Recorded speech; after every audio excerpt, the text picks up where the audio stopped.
Good morning, students. From today, we are going to start our new chapter, that is chapter 13, Wind and Storms. Right? So, in this chapter, we are going to discuss about the winds and the storms. जो तूफान आते हैं, जो आंधी आती है, उसके बारे में हम पढ़ेंगे.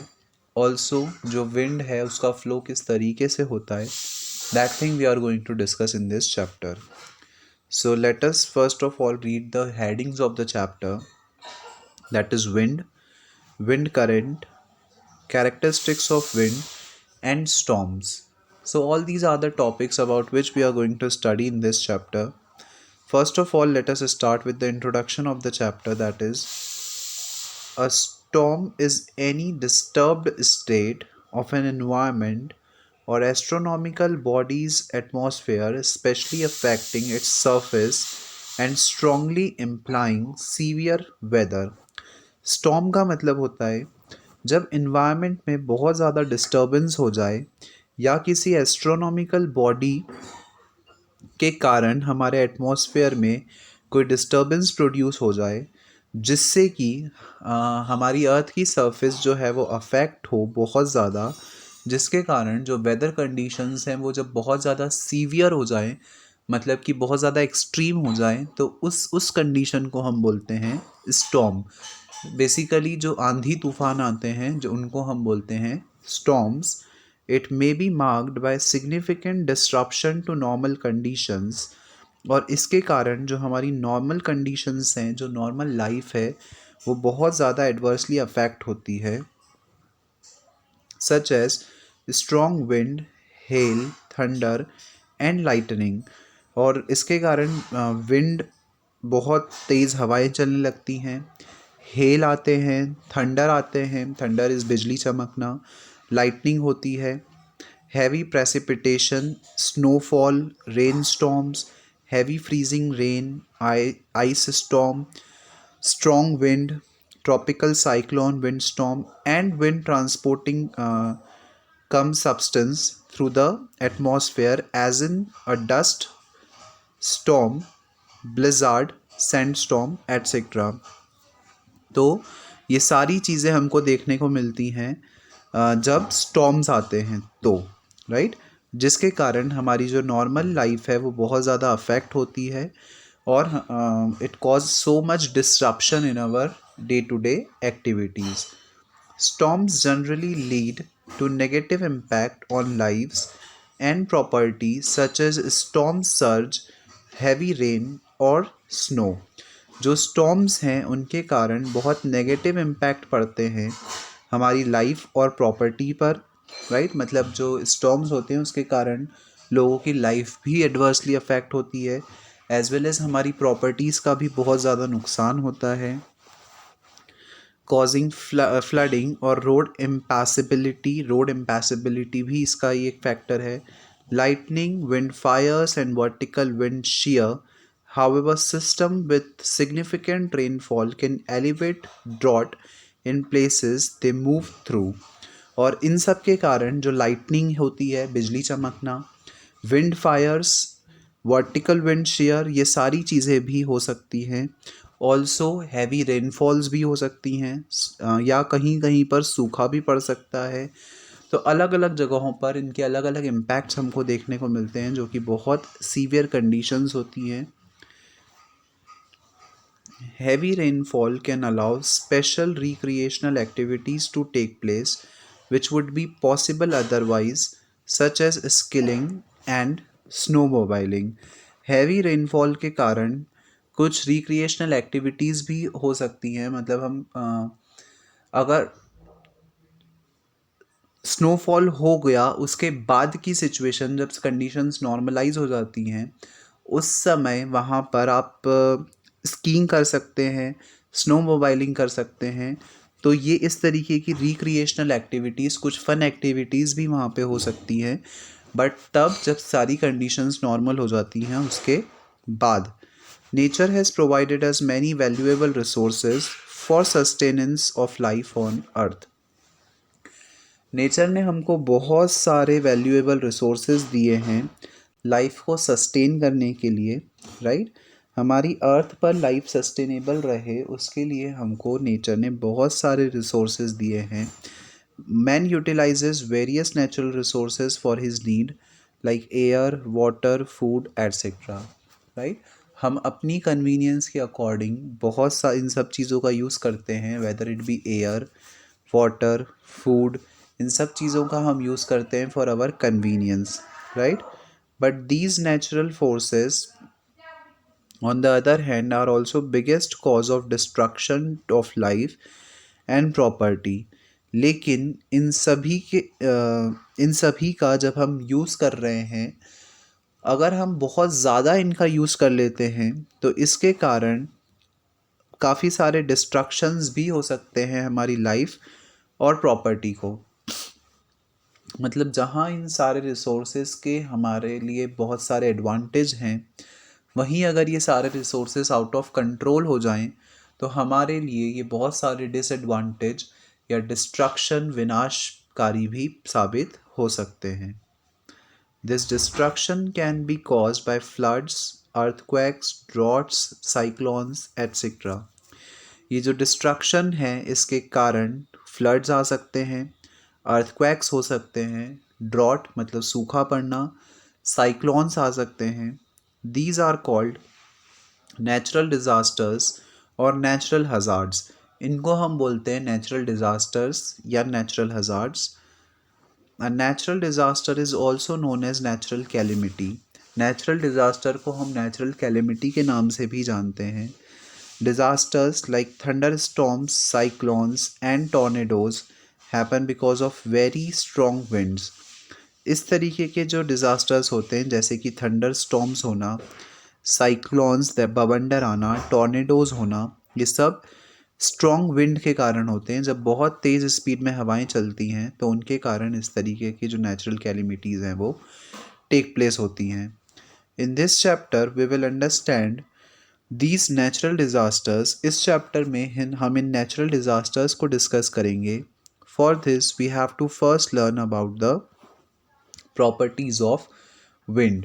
और हमको पता है कि ये सारे नेचुरल डिज़ास्टर्स जो हैं वो विंड पर कहीं ना कहीं अफेक्ट कर रहे हैं, इसलिए पहले ये ज़रूरी है कि हम विंड की प्रॉपर्टीज़ को अच्छे से समझें, right.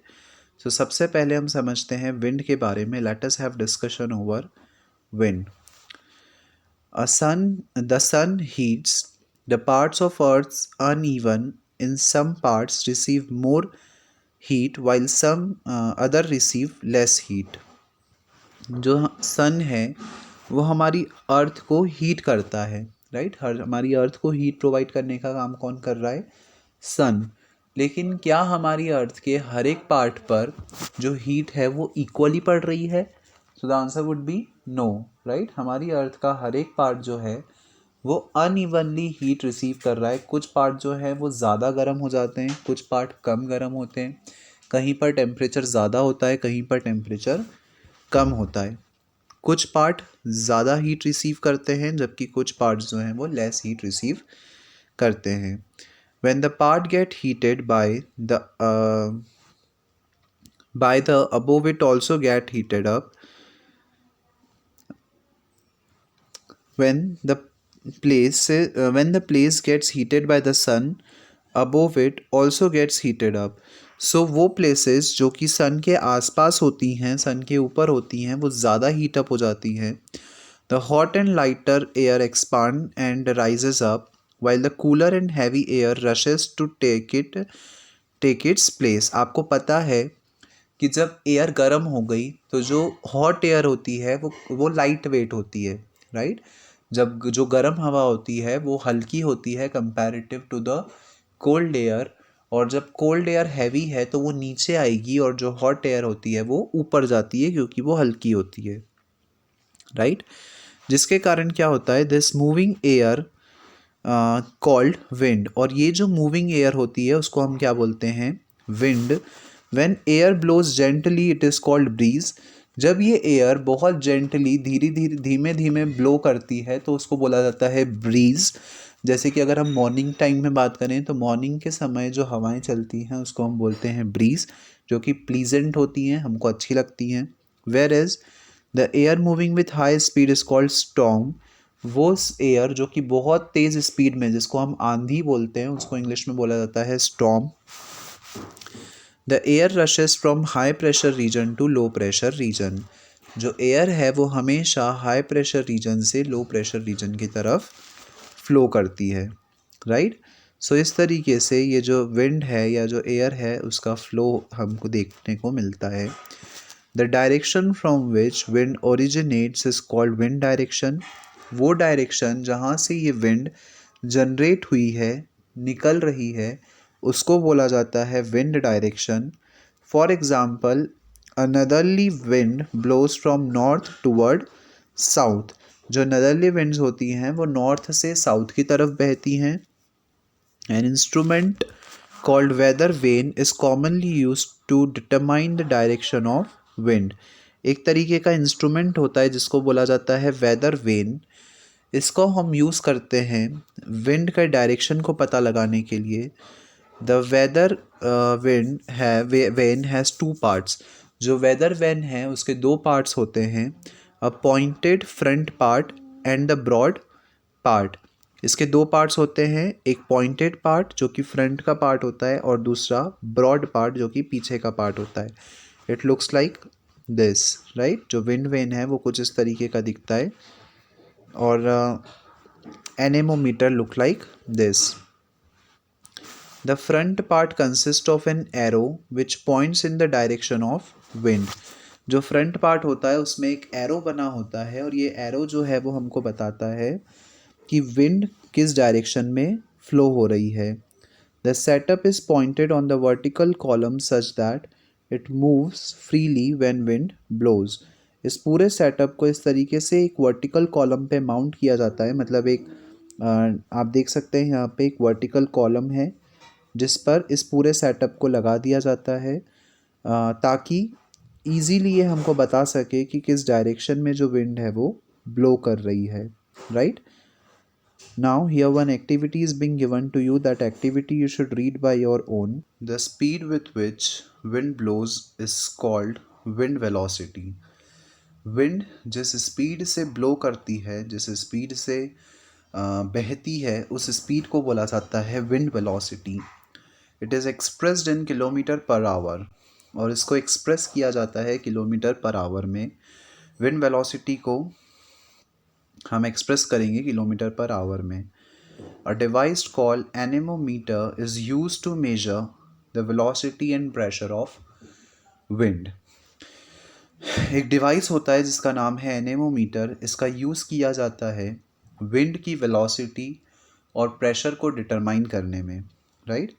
The energy carried by wind is determined by its speed and pressure.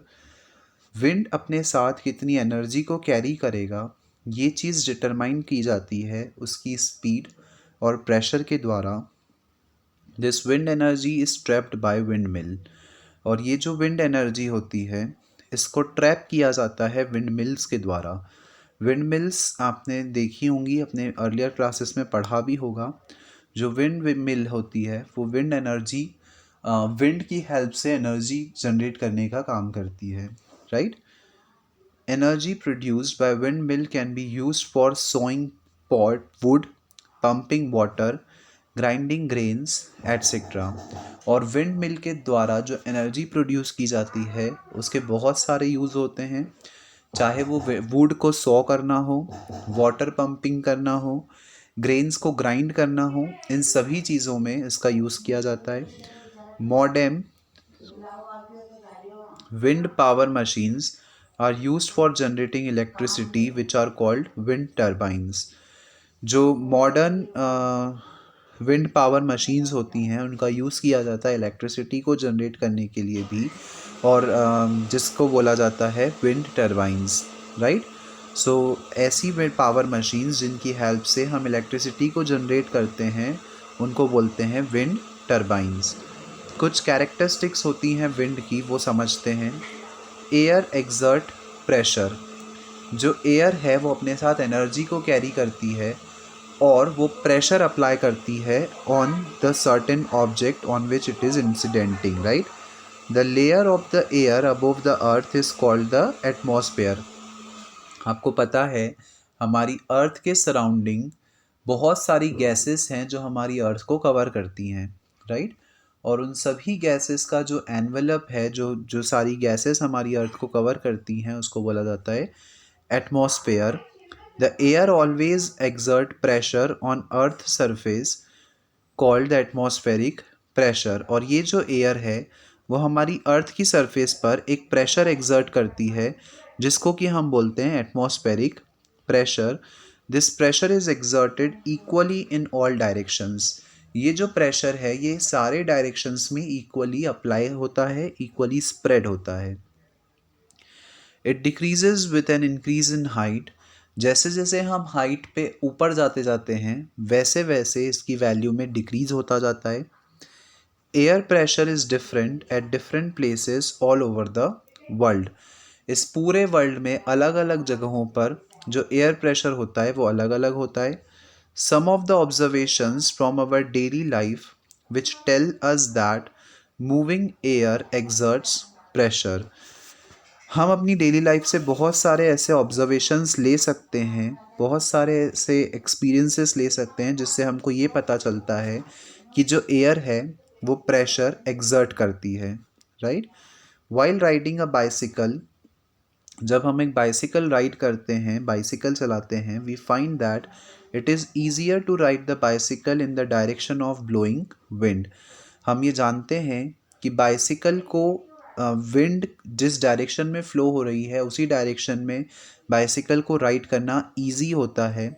While rowing a boat in the lake we find it easier to row in the direction of wind.